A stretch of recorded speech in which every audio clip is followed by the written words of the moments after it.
Shalom, selamat pagi Bapak Ibu yang dikasihi Tuhan. Senang sekali pagi hari ini kita berjumpa kembali dalam renungan awal pekan. Sebelum kita akan bersama-sama berdoa, kita akan membaca firman yang akan kita renungkan.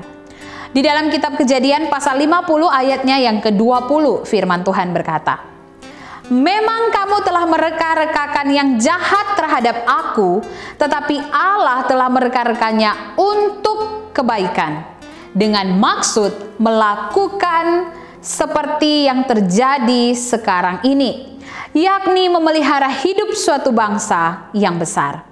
Mari kita berdoa.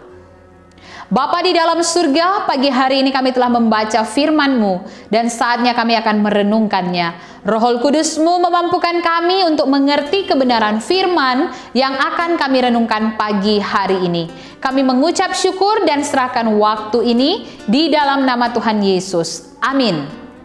Bapak Ibu yang terkasih di dalam Tuhan, dalam perikop ini dijelaskan bahwa saudara-saudara Yusuf membencinya sejak ia masih kecil. Ia pernah dibuang ke dalam sumur. Ia dijual sebagai budak oleh saudara-saudaranya. Karena perlakuan saudara-saudaranya itu, ia sampai di Mesir sebagai budak dan menjadi narapidana dan pada akhirnya menjadi orang kepercayaan Firaun. Dari perlakuan yang jahat yang dibuat oleh saudara-saudaranya, Yusuf melihat kebaikan Allah. Dengan perkataan, "Memang kamu telah mereka-rekakan yang jahat terhadap aku, tetapi Allah mereka-rekanya untuk kebaikan."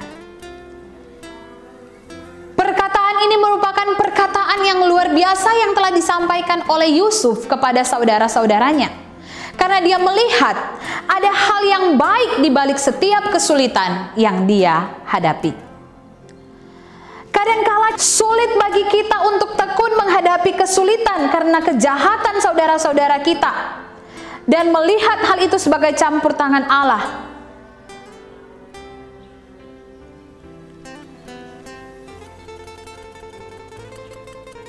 Yusuf begitu tegas mengatakan bahwa meskipun saudara-saudaraku, bahkan istri dari Potifar, merencanakan hal-hal yang jahat dalam hidupnya, tetapi dia melihat bahwa di sana ada rencana Allah yang baik.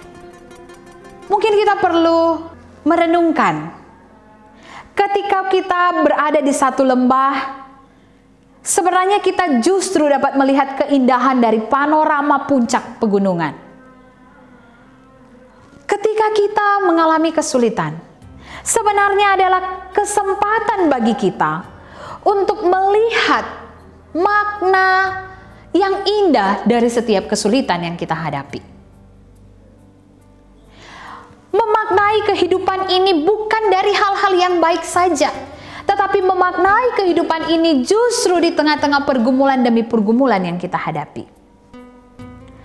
Apakah yang mempersulit kehidupan kita hari-hari ini?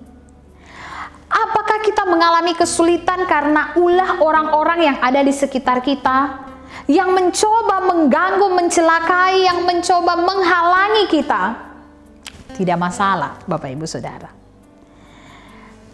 Perhatikan dengan baik bagaimana Tuhan membawa Yusuf pada mimpinya. Dia melihat sebuah keberhasilan, menikmati sebuah keberhasilan atas campur tangan Tuhan di tengah-tengah perjalanan kehidupannya yang tidak mudah. Banyak kesulitan yang dia hadapi.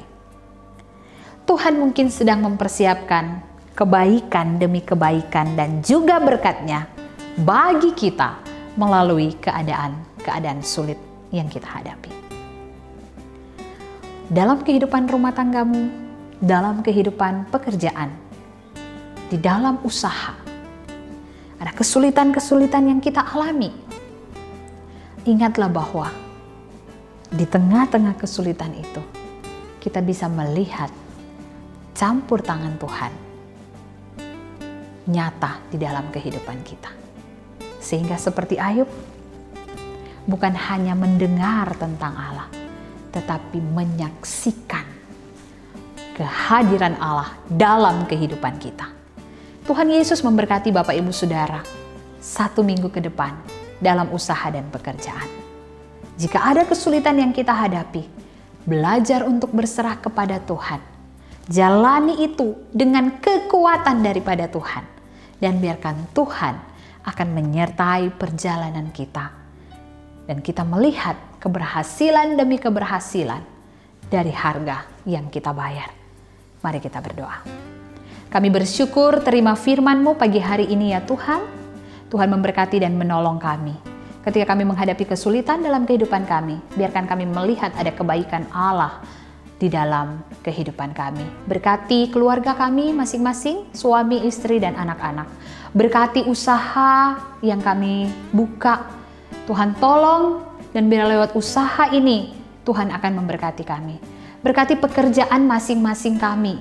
Ketika kami bekerja, Tuhan berkati tangan kami, berkati hati kami, dan berkati supaya kami bekerja dengan penuh rasa takut akan Tuhan. 1 minggu ini akan kami lalui ya Tuhan. Mari Engkau memberkati setiap kami dengan sukacita dan damai sejahtera. Kami mengucap syukur, biarlah kehadiran kami boleh menjadi berkat bagi banyak orang. Dan kami menjadi kesukaan bagi Tuhan. Sehingga ada banyak orang-orang yang boleh menikmati damai sejahtera ketika bekerja dengan kami. Kami mengucap syukur untuk kebenaran firman pagi hari ini. Damai sejahtera Allah Bapa, Putra, dan Roh Kudus menuntun dan menyertai kami sepanjang minggu ke depan. Haleluya. Amin. Demikian renungan awal pekan ini. Tuhan Yesus memberkati Bapak Ibu Saudara dalam usaha dan pekerjaan, memberkati dalam keluarga. Shalom.